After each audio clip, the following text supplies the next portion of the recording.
Welcome to the P.A.S. Report Weekly Roundup Podcast. The P.A.S. Report provides an honest analysis on the critical issues that matter to you without the biased media filters. Here's your host, Professor Nicholas Giordano. What's up, everyone? Welcome to the P.A.S. Report Podcast. This is your host, Nick Giordano. Interesting weekend out there. Certainly a lot of news stories. You have the FBI raiding former Vice President Pence's home in another search for classified documents. I don't know if they found any, but amazing how the story has engulfed a former president, a former vice president, a current president who was a former vice president. Now, as I said in previous episodes, I don't expect anything to really materialize. I don't expect anyone to be charged. This has been going on for decades when it comes to classified information. It's gone on throughout different administrations. But I can tell you now that this certainly has thrown a few monkey wrenches into their investigation with former President Trump. I don't suspect anything's going to come of it, but I'll keep you posted. In a much bigger story that got very little attention, of course, because our press just wants to cover it up because they run interference for the Democrats. They run interference for the government agencies and the officials because our institutions have been politically weaponized. But this story has far-reaching ramifications, and it's about an FBI memo that apparently looks to label traditional Catholics as potential domestic terrorists. And to me, this is insane, but it's not surprising. The memo basically alludes that traditional Catholic teachings, on abortion, how life begins at conception, or sex and marriage, apparently those are now white supremacist ideology. According to the memo, these types of teachings are now considered anti-women, anti-gay, anti-trans, and you're expressing a form of white supremacy, which I'm not sure that they realize, but there are plenty of black and Hispanic and women who are Roman Catholics, and many of them hold to the traditional values within our society. But that's the problem, that we are now seeing the labeling of things like traditional values being tagged as potential domestic terrorism. And, those who like to hear masses in traditional Latin, they're radical traditional Catholics. The memo states that, quote, places of worship as facilitation platforms to promote violence, end quote. So essentially, the church is now a haven for extremist activity. The document assesses with high confidence that the FBI can mitigate the threat of radical traditionalist Catholics by recruiting sources within the Catholic Church. And not for nothing, this is partly the fault of the Catholic Church, because they've been so compliant and obedient with whatever the government rules, whatever the government decrees and dictates. They don't stand up and push back when the government was trying to determine when, where, and how people could practice their faith during the coronavirus pandemic, where you have churches that lost an enormous amount of attendance and still haven't been able to gain back that attendance. You have the church and that wants to inject government in everything, and so it's partly their fault that this is happening. And I would say this is shocking, but sadly, things like this don't surprise me anymore. I mean, I've been wondering about the corruption and gross abuse of power for quite some time, since I started the podcast and long before I started the podcast. But I'm going to cover this much more on Wednesday's episode. I'm also going to talk about Nord Stream 2 pipeline on Wednesday's episode. It's a story that hasn't gotten any attention, and it's absolutely stunning, because there were far-reaching ramifications of this one that could have potentially altered our way of life. I'm going to get into that, so make sure you tune in Wednesday, but keeping in line with the government corruption and how our departments and agencies have become politically weaponized, I can think of no better guest to bring on than Kash Patel. Kash is a former principal deputy to the acting director of national intelligence, the author of the upcoming book, Government Gangsters, and I love that title because it's so true. He is someone who has witnessed the deep state's corruption from the front lines, and I want to get his thoughts on everything that's going on, all the stories that are breaking, and how to end this cabal, how to restore these agencies back to independent agencies that aren't going to push a political agenda, that aren't going to push an ideological agenda, that aren't going to target political opponents. Now, before I bring on Kash, make sure you subscribe to the podcast so you never miss an episode. If you find the show informative, share it with your family and friends, and visit the PAS Report website, pasreport.com. Sign up for the newsletter while you're there. With that out of the way, I want to welcome the author of the upcoming book, Government Gangsters, to the PAS Report. Kash, welcome back to the PAS Report podcast. How are you today? I'm doing great. Good to see you all. Glad to be back on the show. The first thing I have to get to, because you can't make this stuff up anymore. I mean, you can't even write a script for this. So we get news that a former FBI agent was arrested for taking money from a Russian oligarch, Oleg Desparka, or whatever his name is, the same person they tried to tie Donald Trump to. Can you just tell the audience how deep the corruption is out there? Yeah, I mean, I don't know if we have enough time in the universe to tell the audience how deep the corruption is, but let's just break it down real simple. As a former chief investigator for Russiagate, I have some familiarity with these guys. But McGonigal was the number one FBI counterintelligence agent at the FBI, period. He worked with Strzok on the Carter Page investigation that was the genesis of the Russiagate criminal enterprise by the FBI. So this guy has been tied directly to the most corrupt actors in the FBI, Strzok, McCabe, Comey, etc. And then we find out the guy who's falsely portraying Donald Trump as a Russian asset, is in bed with the Russians himself, getting paid $250,000 to perform treasonous acts against his country. But it's much worse. Derek Pasca, the guy that he was on the take from, was the one guy that was also paying, guess what? Christopher Steele to do the bogus Steele dossier work and everything else he was working on. Now, my question is, was Derek Pasca an FBI confidential human source? I'd love to know the answer to that. But not only was he paying Christopher Steele, Deripaska's lawyer was communicating with Mark Warner on the Senate Intelligence Committee in 2017. The texts are now public, where Warner was begging for a meeting with not just Christopher Steele, but Oleg Deripaska himself, the very Russian tycoon who is criminally sanctioned by the United States and charged criminally for violating those said sanctions.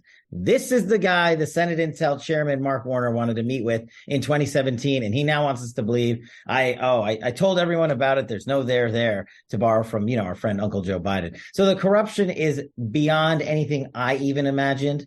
And I firmly believe that we are going to find out slowly, hopefully sooner than later, that our friend John Durham is the reasoning that we are getting this indictment in the first place. Yeah, it is interesting. And I hope we do find out soon, because we need to get to the bottom of everything. More importantly, we actually need accountability in this system, because there is no accountability. I mean, what's been released so far when we look at the Twitter files has been, one, the blurring of the lines between government and the private sector. You're seeing them morph into one. You see the FBI and Homeland Security using social media companies as a blocker for any type of opposition. And when we look at it, so did members of Congress. One of your friends, your really good friends, Congressman Adam Schiff, who literally was abusing the power of his office, putting pressure on Twitter to censor your work, what you were exposing and what Congressman Devin Nunes was exposing out there.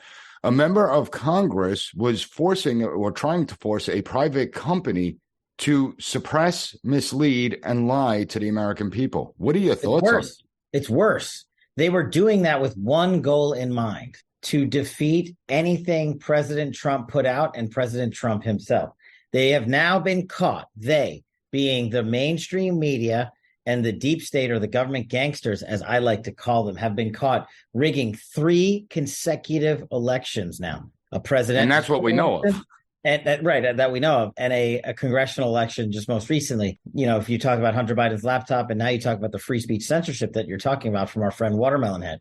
And of course we knew he was doing this. We told the world he was doing this. They didn't want to believe us, and the Twitter files helped expose it. But now the world wants to motor past that narrative, just like they want to motor past every fake news narrative the mainstream media came up with the deep state actors: Russiagate, Ukraine, Jan 6, Hunter Biden's laptop, now censoring free speech for people who support an America First agenda. The biggest problem of all of this is not that it's good that it's finally coming out, but the biggest problem is most of America isn't paying attention, because most of America still believes the biggest liar in the world, Adam Schiff, who lied to them literally about everything. And thank God he's no longer on the Intelligence Committee, and our friend Kevin McCarthy kicked him off. But it's so hard to go back into history and say, by the way, America, you were lied to. We told you we were right. Please change your entire basis of existence so you no longer listen to Adam Schiff. Like, internally, I know they're smart enough and they're saying it. They are.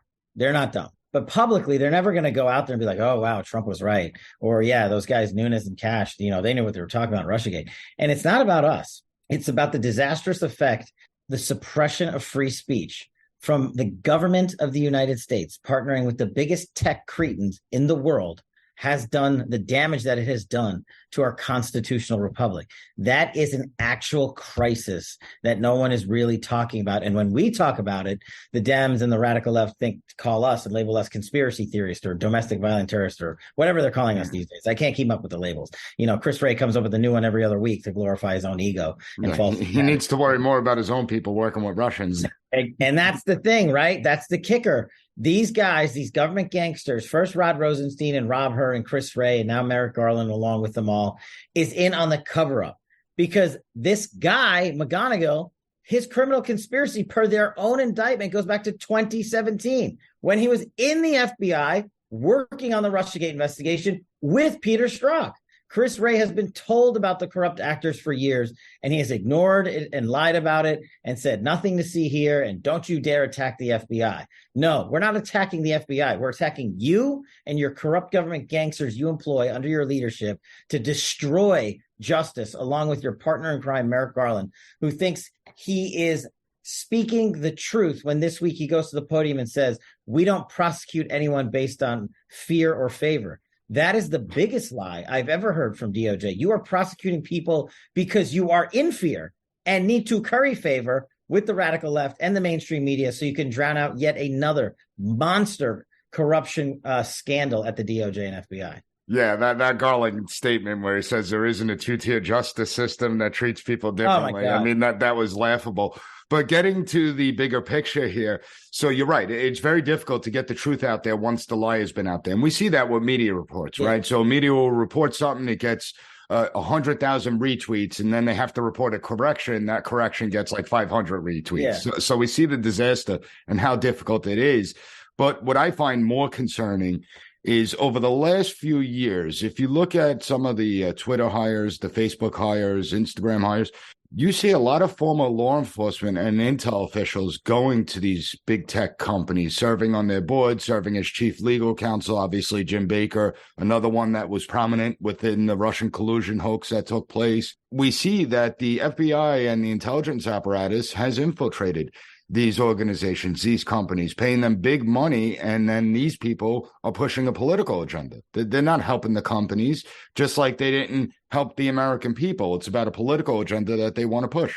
They've weaponized our law enforcement and intelligence communities. Look, this is one of the greatest, or this should be one of the biggest stories of the year, but it's not because they don't want to talk about it. It's no coincidence that Chris Wray flew in his government-funded jet to Davos and said the biggest thing to protect American national security was for the FBI to get in bed with big tech. Seriously, this same big tech that, as you just outlined, had an FBI task force meet with Facebook and Twitter on a weekly basis to have the United States government top law enforcement agency tell Facebook and Twitter what to suppress. And what was suppressed was anything pro-Trump, and what was not suppressed was anything pro-Biden. And they did this on a routine basis before presidential elections, before congressional elections, and our government used taxpayer dollars to pay Facebook and Twitter and all these other companies millions of dollars. I've called on the new committees in Congress who are looking at the weaponization of the intelligence community and law enforcement to expose every federal contract with Twitter and Facebook and YouTube and Google.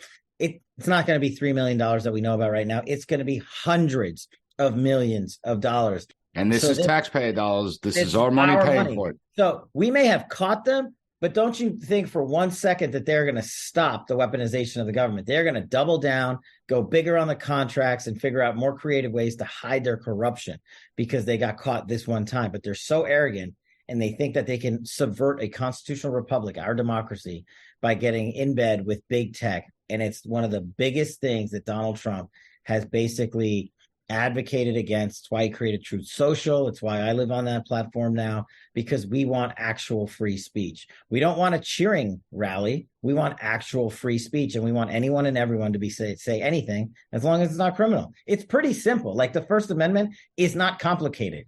You come to this country, you can say whatever you want. Just don't make it a crime, right? I don't agree with racial epithets and the KKK and all these other crazy chat rooms I see online. But as long as it's not criminal in our country, they have a right to say it. And it seems like the people that forgot that are the FBI and DOJ, and now, not surprisingly, Twitter and Facebook and Google. But I don't think they forgot that. I just think that they don't like free speech. You're they right. don't care about free totally speech. Right. You're right. You're right. I mean, you have a former Obama administration official Richard Stengel that called freedom of speech a defect within the Constitution that needs to be rectified. You have Jack Goldsmith, who is a law professor at the University of Harvard, at Harvard University, who literally stated that when it comes to the internet, China got it right and we got it wrong when it comes to controlling the flow of information. And that he represents a lot of the people in power that they are actually envious of the Chinese system. Can you explain that? But the funny thing is, well, it's not even funny. The tragic thing is these rubes who sit atop these lofted, halls of justice, or these fancy law schools, or these white shoe law firms, they used to believe in free speech. Then Donald Trump got elected. So these hypocrites literally changed their career-long belief in our First Amendment and redefined it so it fits their political narrative that they want to achieve, which is get Trump, get Trump, get Trump. And now that he's run again, and we've seen, you're right, the two-tier system of justice is on full display. And using the Biden classified investigation there's no greater example to highlight that. And what I tell people is that our targets aren't the bozos at Harvard. Our target isn't necessarily the mainstream media. We already know how bad they are. Our target has to be this administrative state led by these government gangsters, Wray, Garland, Mayorkas, Milley, Austin, everybody at every agency that these guys have allowed to destroy not just our national security and our defense policy, but our law enforcement and intel community, because they base their decisions on how to defend this nation on what your political basis is. And that is what happens in dictatorships. It is literally the reason why the United States of America was found, to counter that, I think, unethical, unlawful, absurdly unfair belief that you can somehow own people's thoughts and tell them what to think and how they should think, and then go make money off of it and then take away their money and their freedoms. I mean, that's what's happening right now. And thank God we have shows like yours and great audiences who are like, wait a second, I'm done watching CNN. I'm out on the New York Times. There's a reason Bezos wants to sell the Washington Post. Even that guy couldn't figure out how to make money over there, because you can't make money on lie after lie after lie if your number one source is Adam Schiff and Fang Swalwell. You're going to lose. All right, we're going to take a quick break. When we get back, I want to discuss this idea of the administrative state, because that's where we see a lot of this political corruption coming into play. That's where we see the institutions become politically weaponized to target political opponents. So we'll take that up after this short break. As someone who worked in emergency management, I routinely sounded the alarm bells on our outdated grid system. Think back to 2003 when a tree branch hit a power line in Ohio, shutting down power to the entire eastern seaboard. Around 100 people died, and this was one of the costliest disasters in American history, with losses totaling over $60 billion.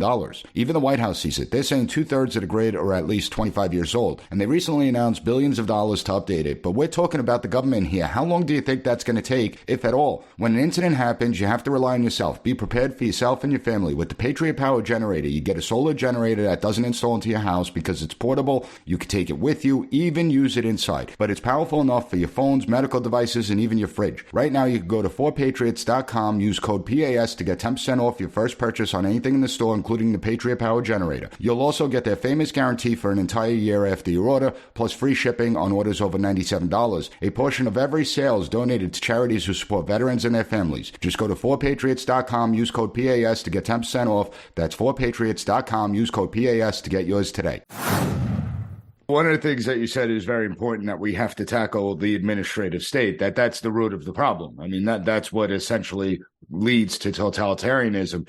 And when you have government bureaucrats like Carol Crawford from the CDC talking to Twitter about unapproved opinions, that was her words, unapproved opinions. If a government bureaucrat says unapproved opinions, they should be terminated immediately. But the only ones that could really do something about this is Congress, because they're the ones with the power of oversight. So what do you want to see? You're someone that not only identifies problems, but you also focus on solutions as well. And I think it's easy to point out all the problems, but people are hungry for solutions. So what do you think the Republicans should be doing now that they control the House of Representatives? And we do have to temper expectations. They only control one house. So it's not like they can just do whatever the hell they want and that's it. No, you're right. And they can do a lot. And we've seen now the fake news media try to take out the whole fact that we wanted to actually utilize our Constitution and have a speaker race where we got our concessions and agreements and members in place. They just wanted to rubber stamp Nancy Pelosi for the last 10 years. That's what happens in a dictatorship. I think everybody has now seen, fast forward a couple of weeks later, that whether you liked or disliked Kevin McCarthy, he's following through on his words. He's kicking off Swalwell and Schiff from the Intel Committee. He's allowing a lot of the Freedom Caucus members to serve on the Rules Committee. He's allowing important oversight committees, literally the Oversight Committee and the Judiciary Committee, to be chaired by guys like Comer and Jim Jordan. And he's stacking the benches under them with warriors who I think are going to do the oversight that we're going to talk about here. But I don't think we should have a shotgun approach. It's fantastic that we retired Nancy Pelosi. Let's use it with a focus. I'm glad we got a weaponization on the federal government subcommittee. That's a win. Now, if they can focus on 1, 2, or 3 investigations at most, we win. And my top 3 would be the border, Fauci, DOJ, FBI. If we can do that, or combined with the Oversight Committee and the Judiciary Committee, if they can combine to do those couple of things and maybe pick up what I call singles along the way, that's a win. But it's only a win if you take the documentation like we found in Russiagate and put it out for the American public to see unredacted and expose the government corruption. There is no better way to take down government corruption than by using their own words and their own pages. And these people are so arrogant that they always write it down because they think we're never going to get caught. No one's going to find us. Mark my words, it's in the vaults of the DOJ and FBI. Why do you think they're fighting so hard right now in just the first week of the Republican Congress to say you can't have any of the documents you want? Even though you're in the majority now, we're still not going to give them to you. Well, they can get them by taking these government gangsters' money. It's a process called fencing at Congress that can happen in the House of Representatives. Now that we have the majority, they can take pockets of the money that run these gigantic behemoth deep state organizations and say, you're not getting it. You can get it if you deliver the subpoena documents and witnesses so we can do oversight for the American people. And I promise you, these guys will bend the knee because they cannot operate with our taxpayer dollars. And I think you just brought up such an excellent point, and it's something that's bothered me for like the last 20 years, where Congress has almost become subservient to the government agencies. Yeah. Where the government agencies dictate to Congress what information Congress is going to receive and what information they're not going to receive. I mean, there is still investigation into the Boston Marathon bomber where, what are we, 11 years later, that the FBI still hasn't turned over information that Congress requested. Why has Congress, over the course of 20 years, rolled over for the government agencies so easily? I mean, even down to the CIA that was spying on Dianne Feinstein and the United States Senate Intelligence Committee.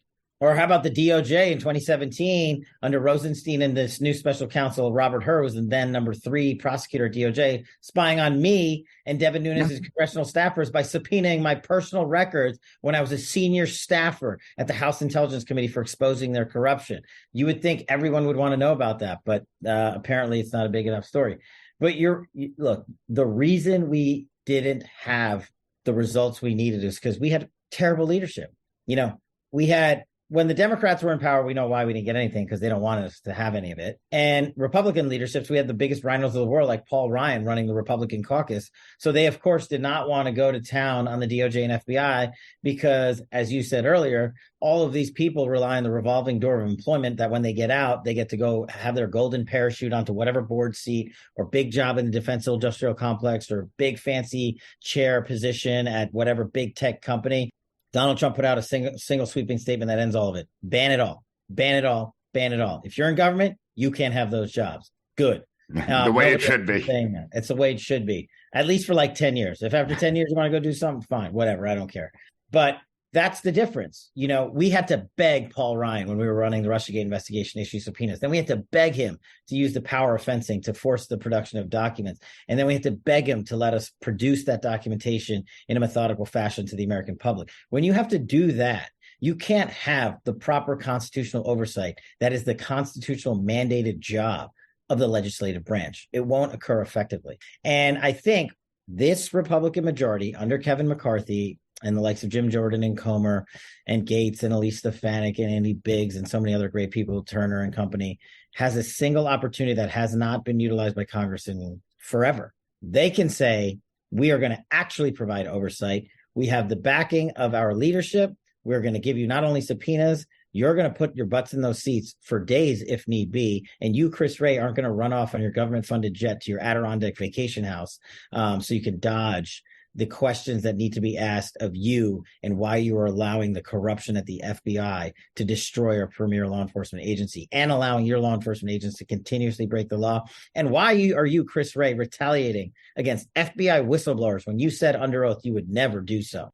These are questions that can only be answered if we have people willing to back our play. We have the people who can do the work. We've got great people on these committees. I don't want to start naming more names because I always forget, that can question these guys diligently and get them to be exposed. But leadership has to come through with the production of the documents at all costs, because they owe it not to them and not to the agencies. They owe it to us, because the only way those agencies and departments who are run by government gangsters are going to get fixed is if we expose it, we educate the American people about it, and then we go back in there and return those agencies to serve us, the American people. Agreed. And part of the problem, so I agree that the investigations are paramount. They need to happen. Everything needs to come out unredacted so people could clearly see if any criminality exists out there. I don't have too much faith the Department of Justice will move to do anything about it, but at least get it out there. However, is there anything that the House should be looking at legislatively to do? Again, it won't pass the Senate. I want to make everyone aware it's not going to pass the Senate. Joe Biden would never sign it. But do you think it's time we start to take away power from these agencies, maybe retool their missions? Yeah, I think it's a good way to, you're right. You can draft legislation. You can put it out there like the Democrats were doing for a while and knowing it might fail, but at least you can educate the public on what's possible if we recapture the Senate too in 2 years and say, oh, you wanted that to be a law? You want that? You want to have our government agencies and departments answer to the American people. You want to take some of their funding and make sure they answer to constitutional congressional oversight. You want to enact that legislation that you saw there. I was like, oh, I really like that. You want to make sure Nancy Pelosi can't buy millions and millions and millions of dollars of stocks based on illegal insider information, and you and I can't. You want to make sure that happens? Introduce that legislation. You want to make sure Adam Schiff can never hold a security clearance again? Introduce the pencil neck legislation. No, but, these won't pass in the Senate. But if you have both chambers, change in this form of government was never intended to occur overnight by our founding fathers. And I agree with them. Of course, I want it to be better tomorrow. Anybody does, right? But this type of change takes time. So the biggest thing is educating and arming the American public with the information they need, whether it's watching shows like yours or getting people on the legislative floor to propose legislation to say, this is how we fix America. It's how we fix the IRS. It's how we fix the DOD. It's how we fix the woke government gangsters that are corrupting us, and how we make sure they are wiped out and they never work in the United States government again. Once you draw that arc out, people can start glomming on to some details and saying, I really like that. I'm tired of the two-tier system of justice. I'm tired of the weaponization. I'm tired of my friends being targeted because they say they like Trump or they want to put America first. And that all of those streams will start intersecting soon if we can start getting it going. So I think it's an extremely valuable point that you made, and I think and hope people start doing it at the House of Representatives, and we can cover it. Yeah, I think that part of the problem of why it's gotten so bad is because Republicans have moved far away from the principles of limited government. They stopped talking about limited government. They stopped preaching about the importance of limited government. And so we gave these government agencies all this power and authority. And now we're seeing what the result is. And it's not rocket science. The founding fathers warned governments constantly expand their powers and then abuse those powers. So it's not like it's rocket science. Now you have a new book coming out exposing all these government gangsters. It's available for pre-order. Can you tell people about what you're looking for the book to do? Yeah, look, Government Gangsters is the name of the book. It's available at governmentgangsters.com. It's the greatest title ever.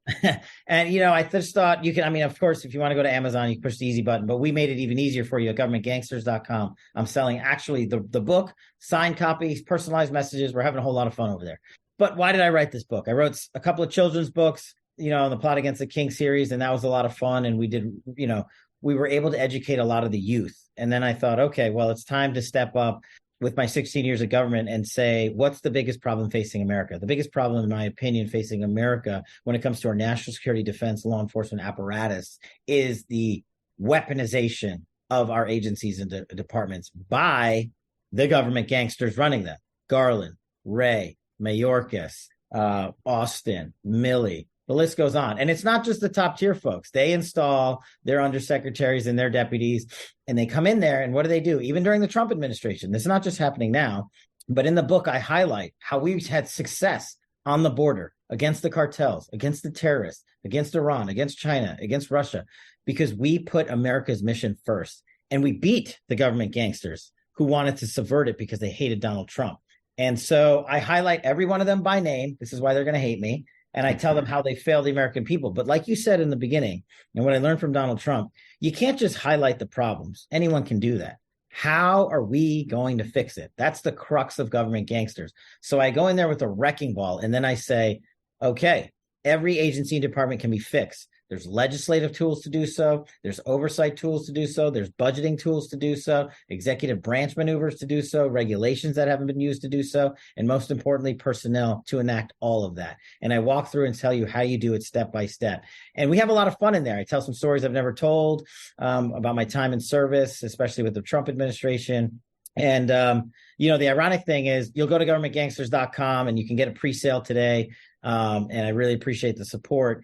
But when you're in government and you leave and you write a book, you have to submit your manuscript to said government gangster. And now they're holding my manuscript hostage. But don't worry, it's going to come out. We're going to fight them if need be. But if you pre-order your book now, you can get ahead of the curve. We're hoping it releases in about a month. And it's already doing really well at governmentgangsters.com. And for those of you looking to keep up with me anywhere, my life lives at fightwithcash.com. It's fightwithcash.com. This hoodie, everything I do there is a 501c3. Last year, we gave away $100,000 in financial assistance to people in need, to Jan 6 families, to active duty service members, to kids. And we're looking to do more and more of that. It's the thing I'm most proud of is Fight with Cash. And everything on there is free. All the content, free. All the documents we find from the government, free. All the Durham Watch stuff, free. The Jan 6 stuff, free.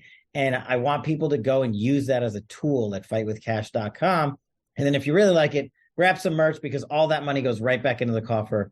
Nobody on our board makes a single dollar at fightwithcash.com. So I appreciate you letting me on your show and talk about those two things. Well, we're going to have links up at the website for those as well, because it is important. And Fight with Cash has helped a lot of people already. And the mission of it is amazing. Unfortunately, we don't have enough of you in government that exists where we need more. I mean, I remember reading a story, I think it was Mark Esper that criticized President Trump when President Trump came up with this idea of taking on the cartels head on, bombing the cartels out. And we can't do that. Yet we send billions upon billions upon billions of dollars to the Ukraine. And hey, tanks, Patriot missiles, deplete our entire military stockpile. That's okay. Mark Esper is a primetime example of a government gangster who had a golden parachute into the defense industrial complex after we fired him because he cared more about them than the mission. And this is the guy that didn't want, and I talk about it in my book, didn't want to do hostage rescue operations, didn't want to go after the bad guys, just wanted everything to be, look pretty on the outside so he can have his golden parachute. So now he can go send tanks to the Ukraine and make millions of dollars. Well, we got news for you, Mark Esper. You're government gangster of the first order, as I call it, in my book, and you will never be employed in an America First government again, as long as we pull together and make sure when we have 55,000 homeless veterans in this country, we take care of them before we take care of foreign wars and engage our civilian and military men and women back into another endless war. Ukraine is going to be another version of Afghanistan, sadly, because of the trajectory we're going in, but we're going to fight it. And we're going to fight for America and Americans first, period. So, I hope more people keep piling onto your show. I hope you expand on Truth Social. I love it over there. And, thanks for letting me talk about governmentgangsters.com and fightwithcash.com. And, we'll see you soon. Always great to talk with Cash. I encourage everyone to visit fightwithcash.com. That's Cash with a K. Also visit governmentgangsters.com, and his book is up for pre-order. I have the links up at the P.A.S. Report website, so make sure you check it out, and don't forget to subscribe to the newsletter while you're there.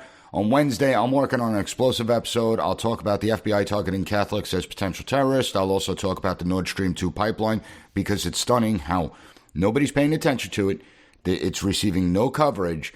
And let's just say that the people involved, they need to be exposed. They need to go to jail. I'm going to break it all down on Wednesday, so be sure to tune in. As always, please share this episode with your family and friends and on social media. If you find the podcast informative, please give the P.A.S. Report a 5-star rating and write a review on any podcast platform that allows it. I want to thank you for joining me, and I'll be back on Wednesday with another great episode of the P.A.S. Report podcast. Thank you for listening to the P.A.S. Report Weekly Roundup Podcast. Have a good one. Bye. Be sure to rate, share, and subscribe to the podcast so you'll never miss an episode. Also, visit PASreport.com and follow us on Twitter at PAS Report.